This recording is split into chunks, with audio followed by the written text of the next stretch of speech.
السلام عليكم ورحمة الله وبركاته. ازيكم يا حبايبي؟ عاملين ايه؟ صلوا على النبي. اللي مشتركش في القناة يشترك ويفعل زر الجرس وتابعوني ودعموني بلايكات.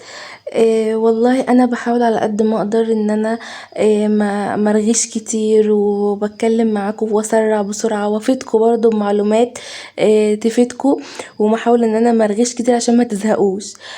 والحمد لله قناتنا بالمحتوى بتاعها اللي احنا بنحاول نقدم كل حاجة على مستطاع اي واحد، وبالذات في الايام اللي احنا فيها دي. ربنا يعيننا يا رب ويحسن ما بين ايدينا وايديكم، ويا رب ربنا يعيننا في الايام اللي احنا فيها دي. النهاردة ان شاء الله هنعمل المكرونة المبكبكة من غير لحمة ولا فراخ ولا سجق ولا اي حاجة، كلها سهلة وبسيطة وحاجتها عندنا في البيت ومش مكلفة خالص. احنا دلوقتي عندنا كيس مكرونه زي ما وريتكم كده، وبصلايه مبشوره وقرن فلفل حراق لو انتوا حابين تستبدلوه برومي مفيش مشكله، وفص توم واحد، وطماطمايه وسط متقطعه، بس احنا شلنا القشر بتاعها عشان خاطر ما يبقاش فيه قشر في قلب المكرونه بتاعتنا. تمام. وطبعا طماطم انا مسبكاها وكانت عندي في الفريزر. احنا المفروض نحط صلصه، بس انا الصلصه غاليه مش عندنا، اي حاجه بنتصرف يا جماعه عادي، ما نصعبش الامور على نفسنا.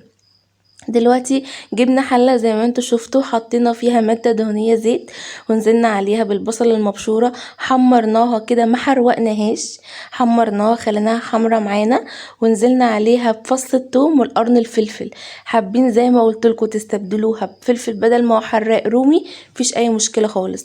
بعد كده قلبناهم في بعض، ونزلنا عليهم بالطماطمايه اللي احنا قطعناها مكعبات، وشلنا القشر بتاعها عشان المكرونه بتاعتنا ما يبقاش فيها قشر زي ما قلت لكم من شويه. هنسيبها بقى لحد ما تتسبك كده، تحس ان الطماطم اتسبكت معانا. هنروح نازلين عليها بالطماطم اللي احنا عملناها في البيت زي ما قلت لكم بدل الصلصه. لو احنا مش عندنا صلصه، عندك صلصه حطي معلقتين، ما عندكيش مفيش مشكله، ما نصعبش على نفسنا الامور زي ما قلت لكم. حطيت الطماطم طبعا كانت في الفريزر مجمده، حطيت عليها نقطه ميه بسيطه عشان الطماطم اللي احنا حطيناها ما تتحرقش والبصله، وعشان الطماطم تفك معانا، نقطه ميه بسيطه خالص. نيجي بقى بعد ما فكت معانا البهارات: ملح، فلفل اسمر، بابريكا، كركم، حبهان، ورق لورا. هنحط حبهان ورق لورا ليه؟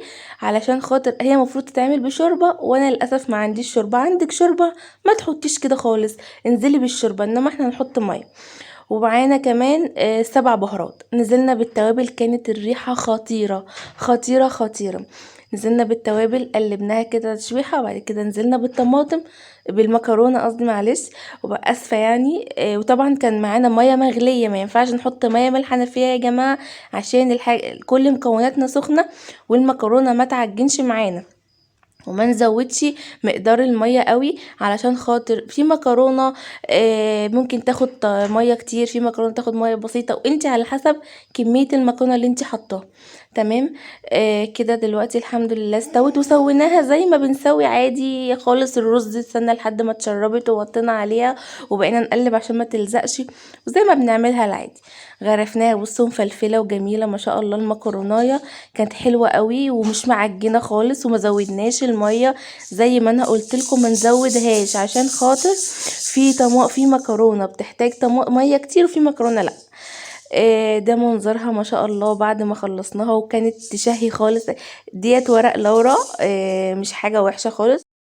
جربوها بقى وقولوا رأيكم في الكومنتات، ويا رب تعجبكم. أكلة اقتصادية وسريعة وبسيطة، تتغدوا تتعشوا أي حاجة، بألف هنا وشفا عليكم وعلينا.